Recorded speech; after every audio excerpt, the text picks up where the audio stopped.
Hello विद्यार्थियों, मैं सर्वेश कुमार और आप देख रहे हो आपका अपना चैनल खूब मैथमेटिक्स क्लास। आज हम आपको कराने वाले हैं 10th क्लास के 9 चैप्टर त्रिकोणमिति के अनुप्रयोग। उससे संबंधित जो प्रश्नावली है, प्रश्नावली 9.1, उसके 3 प्रश्नों को हमने कल यानी पिछले वीडियो में कर लिया था। यदि आपने वो वीडियो नहीं देखा तो उसको भी जरूर देखें। तो आइए चौथा प्रश्न है, उससे शुरुआत करते हैं। क्या है? भूमि के एक बिंदु से जो मीनार के पाद बिंदु से 30 मीटर की दूरी पर स्थित है। ये कोई मीनार है और इसके पाद बिंदु से 30 मीटर की दूरी पर कोई बिंदु स्थित है। उसका मीनार के शिखर का उन्नयन कोण 30 डिग्री दिया है। तो मीनार की ऊंचाई ज्ञात कीजिए। यानी इससे इसके जो शिखर का उन्नयन कोण है वो कितना है? 30 डिग्री दे रखा है। मान लीजिएगा मीनार ए बी है और इस मीनार ए बी की ऊंचाई को ही हमने ज्ञात करना है। तो क्वेश्चन नंबर 4 है, इसका सॉल्यूशन देखते हैं। माना मीनार ए बी की ऊंचाई, इसकी जगह भवन भी हो सकता है तो भवन लिख देंगे, ए बी बराबर एच हमने मान ली। अब हमने क्या करना है? इसको निकालना है। तो समकोण त्रिभुज ए बी सी में अब हमने देखना है कि क्या लेना है। तो देखो, हमने लंब निकालना है और आधार दे रखा है। तो लंब और आधार का जो रिलेशन है वो क्या होता है उसको हम देख लेते हैं। लाल बट्टे कक्का, यानी लंब बट्टे आधार टेंजेंट में होता है। तो टेंजेंट 30 डिग्री इक्वल टू लंब यानी ए बी, आधार इनटू यानी ये बी सी है। तो टेंजेंट 30 की वैल्यू हम जानते हैं 1/√3 होती है। ए बी की वैल्यू हमने एच मान ली है और बी सी की वैल्यू 30 यहाँ पर दे रखी है। क्रॉस मल्टीप्लिकेशन करेंगे तो √3h यानी इसका इसके साथ और 30 और इंटू का 1 से करेंगे तो ये 30 हो जाएगा। यानी h इक्वल टू 30/√3 आ जाएगा। अब इसको हम रेशनलाइज कर देंगे, यानी √3 से इसमें भाग कर दें और √3 से ही गुणा कर दें। तो यहाँ पर लिख देंगे √3 से भाग एवं गुणा करने पर, on dividing and multiplication by √3। तो देखो क्या हो जाएगा, 30√3 तो ये आ गया और √3 और √3 का मल्टीप्लीकेशन करते हैं तो ओनली 3 रह जाता है। 30 को हम इससे डिवाइड करेंगे तो ये 10 आ जाएगा। यानी 10√3 मीटर क्या हो गया? ये हमारा जो भवन है या मीनार है उसकी ऊंचाई हो गई। अगला यानी 5वां प्रश्न है जो बहुत ही महत्वपूर्ण है। इसको भी हम देखते, पहले हम इसको पढ़ लेते हैं। क्या है हमारा प्रश्न?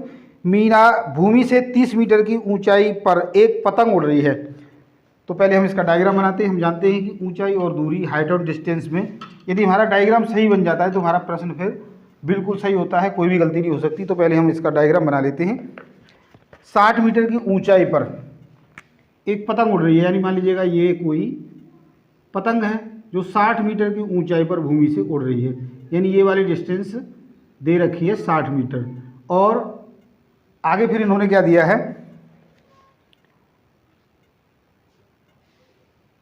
इसको एक डोरी से भूमि के एक बिंदु से स्थायी रूप से बांध दिया गया है। भूमि के साथ डोरी का जो झुकाव है यानी कोण है वह 60 डिग्री दे रखा है। यह मानकर कि डोरी में कोई भी ढील नहीं है, यानी वो बिल्कुल अच्छी तरीके से तनी हुई है।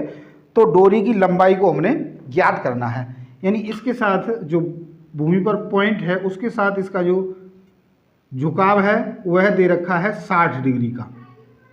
तो इस डोरी की लंबाई को हमने ज्ञात करना है। यहाँ पर हम पॉइंट ले लेते हैं ए, बी और सी। तो क्वेश्चन नंबर 5 का सॉल्यूशन देखते हैं। माना डोरी की लंबाई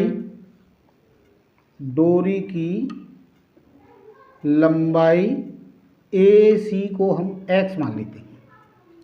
अब देखो हमने क्या निकालना है, कर्ण निकालना है और आधार लंब दे रखा है।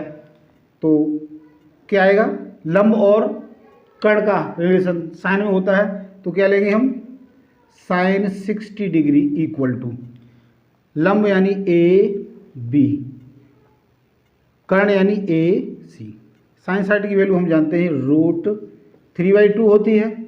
ए बी की वैल्यू यहाँ पर 60 दे रखी है और ए सी की वैल्यू को हमने मान लिया है x।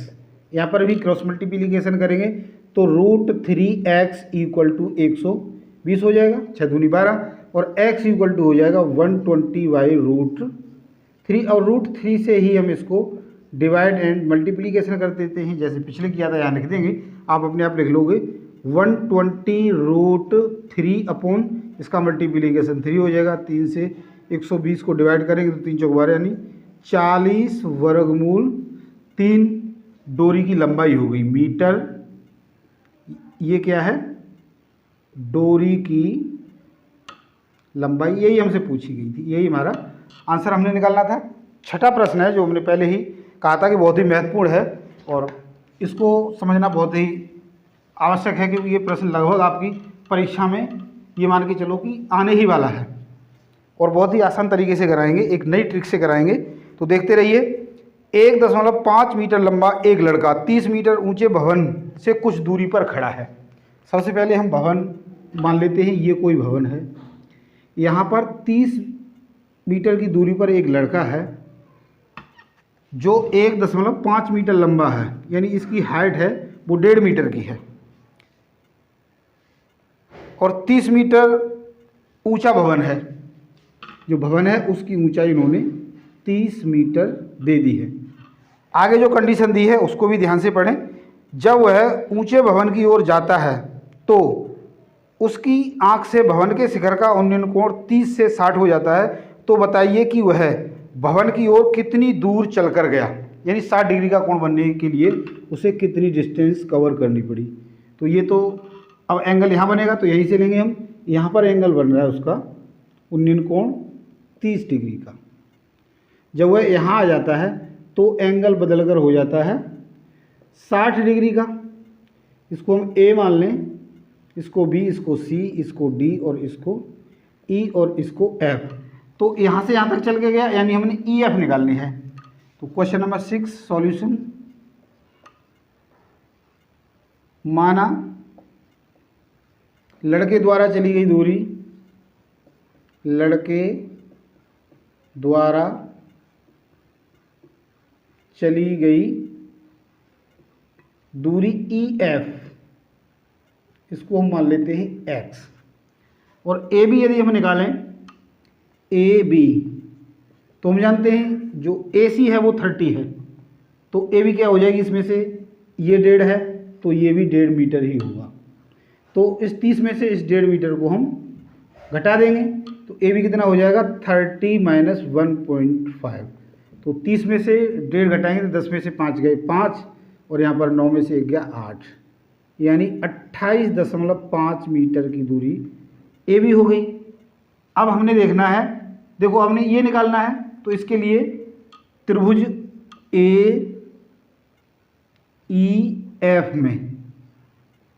AEF में सबसे पहले तो हम ये देखते हैं कि ये जो एंगल है, angle EFA plus angle AFB, इन दोनों का टोटल जो होगा वो 180 होगा, क्योंकि एक सीधी रेखा है। तो इसको निकालना है, इसका मान दे रखा है, तो angle EFA equal to 180 minus AEF, यानी ये 60 दिया है AFB, तो ये कितना दे रखा है 60 डिग्री, इसकी वैल्यू 60 है, तो कितना बच जाएगा 120, यानी ये एंगल हमें मिल गया 120 डिग्री का। अब देखो इस एंगल को और निकालना है, फिर हमारा क्वेश्चन है बिल्कुल आसान हो जाएगा। तो ये 30 है, ये 120 है, तो angle AEF plus angle AFE plus angle EAF equal to, हम जानते हैं कि त्रिभुज के तीनों कोणों का योग 180 होता है। यहाँ पर AEF 30 दिया है, AFE 120 दिया है, और इसको हमने निकालना है EAF बराबर हो गया 180, यानी angle EAF equal to 180 minus इन दोनों का जोड़ कितना है 150 है। इसको ही हम उधर ले जाएंगे, यहाँ से बिठा के लिख देता हूँ, 150 इधर आ जाएगा, तो ये कितना हो जाएगा 180 माइनस 150, 30 डिग्री का एंगल, यानी ये एंगल कितना हो गया हमारा 30 डिग्री का। अब देखो ये और ये दोनों बराबर हैं, इसका मतलब क्या है कि AF इक्वल टू EF, ये दोनों बराबर होंगे कि ये आपस में कोण बराबर है तो इनकी सम्मुख भुजाएं भी समान होती हैं। किसी त्रिभुज में समान कोणों की सम्मुख भुजाएं समान होती हैं, समान कोणों की सम्मुख भुजाएं समान होती हैं, ये हमने 9th क्लास में पढ़ा है। अब हमने क्या करना है कि ये निकालनी है, और ये निकल आई तो ये निकल आएगी, अर्थात समकोण त्रिभुज ABF में, समकोण त्रिभुज ABF में हमने क्या करना है, ये निकालना है कर्ण और आधार हमारे पास, सॉरी लंब हमारे पास है, तो क्या हो जाएगा साइन 60 डिग्री बराबर AB बटे में AF। साइन 60 हम जानते हैं √3/2 होता है, और AB की वैल्यू 28.5 हम यहाँ पर निकाल चुके हैं, 28.5, और AF हमने निकालनी है। तो यहाँ से इसको सॉल्व करेंगे तो AF इंटू √3 इक्वल टू इनका गुणा हो जाएगा, 2 पंजे 10, 2 अट्ठे 16 और 1 17, 2 दूनी 4 और 1 5, यानी 57.5 हो गया। तो AF equal to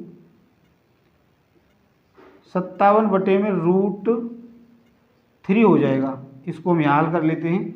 AF equal to 57 into √3 upon √3 into √3, यानी हर का परिमेयकरण कर रहे हैं, रैशनलाइजेशन कर रहे हैं, तो यहाँ पर हमें मिल जाएगा 57 √3 अपॉन 3, 3 से ये 19 बार कट जाएगा, यानी 19√3 मीटर। तो जो लड़का है वो 19 वर्गमूल 3 दूरी उसने कवर की है, जब एंगल 30 से 60 डिग्री का हो गया है, क्योंकि AF बराबर ही क्या है, EF है। EF बराबर 19 वर्गमूल 3 मीटर। तो आशा करता हूँ आपने मेरे द्वारा समझाए गए तीनों के तीनों प्रश्नों को आसानी से समझ लिया होगा, और यदि आपने हमारे वीडियो को पसंद किया तो लाइक करें और अपने मित्रों के साथ भी शेयर करें, क्योंकि आगे आने वाली परीक्षा है तो उनमें भी उनको हेल्प मिले।